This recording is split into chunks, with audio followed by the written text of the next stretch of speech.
तो दोस्तों अपोस्टल ने यहाँ पे सुओ के ऊपर अटैक कर दिया था और उस अटैक के बाद सुओ के आके यहाँ पे क्वेस्ट प्रेजेंट होता है और सुओ तुरंत ही यहाँ पे उसे एक्सेप्ट कर लेता है और एक डंजन के अंदर वो चला जाता है और वो डंजन कौन सा है वो हम सभी लोगों को पता है। तो ये चैप्टर दोस्तों यहाँ पे स्टार्ट होता है। हम लोग यहाँ पे अपोस्टल को देखते हैं जो यहाँ पे ली मिन सुंग की बॉडी की तरफ आ रहा होता है। जैसे ही वो बॉडी के पास आता है वो यहाँ पे डिटेक्ट करता है कि यहाँ पे आसपास में कोई भी पावर नहीं है। सडनली वो ब्लैक मास्क वाला बंदा और उसके सोल्जर्स भी यहाँ पे चले गए। वो कहता है कि लेकिन उन्होंने यहाँ पे ली मिन सुंग की बॉडी को छोड़ दिया, मतलब कि ऐसा है कि वो गेट सिर्फ उसके और उसके दोस्ती यहाँ पे यूज कर सकते हैं।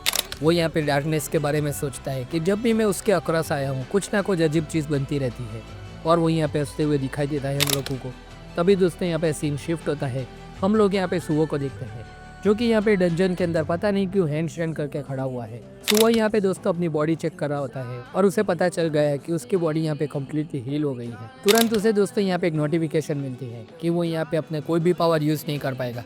सुओ इसे देख के चौंक जाता है कि मैं यहाँ पे अपने पावर्स क्यों यूज कर पाऊंगा। और डंजन को ठीक से देखने के बाद दोस्तों सुओ को पता चल जाता है कि ये कौन सा डंजन है।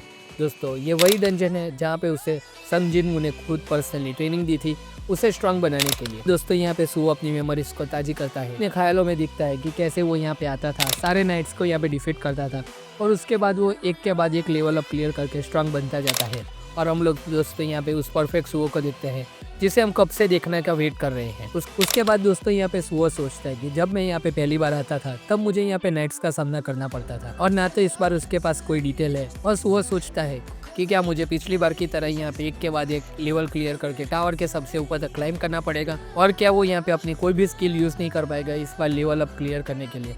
उसके बाद सुओ देखता है कि इस डंजन में यहाँ पे इस बार बहुत सारे रास्ते हैं और वो सोचता है कि ये डंजन पिछली बार से मुझे कुछ अलग लग रहा है, ये मेरी मेमोरीज से कुछ ज़्यादा ही डिफरेंट है। सुओ को दोस्तों यहाँ पे बहुत सारे नॉइज सुनाई देते हैं। उससे पता चलता है कि यहाँ पे डंजन के बीचों बीच में एक मेन डोर है। वो यहाँ पे सोचता है कि डंजन के बीचों बीच में यहाँ पे मेन गेट क्या कर रहा है। तो दोस्तों सुओ उस गेट के पास जाता है और उस गेट को यहाँ पे खोलने का ट्राई करता है और थोड़ी देर में गेट खुलने के बाद दोस्तों सुओ सोचता है कि जब मैं यहाँ पे पिछली बार आया था तो मुझे इस गेट के पीछे यहाँ पे एक नाइट मिला था जो था इग्रिस, लेकिन इस बार पता नहीं मुझे क्या मिलेगा। जैसे ही सुओ दोस्तों यहाँ पे डंजन में एंटर करता है वो बहुत ही डार्क होता है। सुओ को यहाँ पे क्लियरली कुछ नहीं दिखा देता, लेकिन जैसे ही सुओ वहाँ पे जाता है सुओ का तो छोड़ो दोस्तों मेरी भी आंखें फटी की फटी रह गई थी। सुओ का सामना होने वाला था उस सुओ से जिसने यहाँ पे ऑलरेडी पूरा का पूरा ये क्वेस्ट कंप्लीट कर दिया है। मतलब दोस्तों अब हमें देखने को मिलेगा सुओ वर्सेस सुओ का फाइट। ये दोस्तों बहुत ही इंसेन पैनल है क्योंकि ये वही सुओ है जिसको हम यहाँ पे बहुत सालों से देखने का वेट कर रहे हैं। तो परफेक्ट सुओ उस सुओ को देख के यहाँ पे अपना सुओ सोचने लग, ये तो मेरा ही वर्जन है जिसने यहाँ पे पूरा का पूरा गेम कंप्लीट किया है। क्या मुझे इससे फाइट करना पड़ेगा, इस मॉन्स्टर से? जहाँ इस मॉन्स्टर ने यहाँ पे उस बेरू को हराया था जब बेरू यहाँ पे उसकी फुल स्ट्रेंथ पे था, मैं यहाँ उसे कैसे डिफीट कर सकता हूँ। तभी वो सुओ दोस्तों अचानक से अपना फुल पावर अनलिश करता है और अपने सुओ के ऊपर अचानक से अटैक कर देता है। कि अटैक के साथ दोस्तों अपना सुओ यहाँ पे ढेर हो जाता है और तुरंत ही दोस्तों यहाँ पे उसकी डेथ हो जाती है। जैसे ही सुओ की दोस्तों यहाँ पे डेथ होती है यहाँ पे हम लोगों को 3 मशाल दिखाई जाती है। उसमें से एक मशाल बुझ गई, मतलब कि यहाँ पे सुओ के पास अब सिर्फ 2 ही लाइफ बची है। सुओ यहाँ पे दोस्तों फिर से स्पॉन होता है और वो सोचता है मतलब मैं अगर मर गया तो मैं यहाँ पे रिस्पॉन हो पाऊंगा। और सुओ सोचता है कि क्या है एडवांसमेंट क्वेस्ट के लिए मुझे अपने उस सेल्फ को डिफीट करना पड़ेगा जिसने यहाँ पे ये ऑलरेडी सब क्लियर कर चुका है। सुओ यहाँ पे दोस्तों थोड़े देर सोचने के बाद दोस्तों यहाँ पे सुओ कंक्लूजन के ऊपर आता है कि ये सिस्टम उस तरह से बनाया गया है ताकि मैं जल्द से जल्द यहाँ पे स्ट्रांग ग्रो हो सकूं और अगर मुझे स्ट्रांग बनने के लिए किसी को भी डिफीट करने की जरूरत पड़ी तो मैं यहाँ उसे डिफीट करके रहूंगा। तभी सुओ को याद आता है दोस्तों कि इस इंजन में बहुत सारे हॉलवे है, तो मैं अगर दूसरे किसी हॉलवे में दूसरे किसी गेट को ओपन करूँगा तो शायद मुझे कोई और बॉस मिलेगा। तभी सुओ दोस्तों आगे बढ़ता है और उसे एक नया गेट मिलता है। जैसे ही दोस्तों सुओ उस गेट को ओपन करता है इस वेट में कि हाँ उस साइड यहाँ पे कोई इजी वॉरियर होगा, लेकिन उसका शक यहाँ पे गलत था। वो यहाँ पे मिलता है अपने बीबी फॉर्म से। जी हाँ दोस्तों यहाँ पे हम लोग बीबी सुओ को देख सकते हैं। उस सुओ को दोस्तों जिस सुओ के पास बाय बॉर्न सारी की सारी जिनवू की एबिलिटी थी। वो छोटा सुओ यहाँ पे दोस्तों अपने टॉयज के साथ खेल रहा होता है। तभी उसकी नज़र यहाँ पे अपने सुओ के ऊपर पड़ती है और वो सोचता है कि क्या मुझे अपने यंग सेल्फ से फाइट करनी पड़ेगी, लेकिन वो दोस्तों यहाँ पे गलत था। उसका यंग सेल्फ अभी उसके करंट सेल्फ से बहुत ही ज़्यादा स्ट्रॉन्ग है।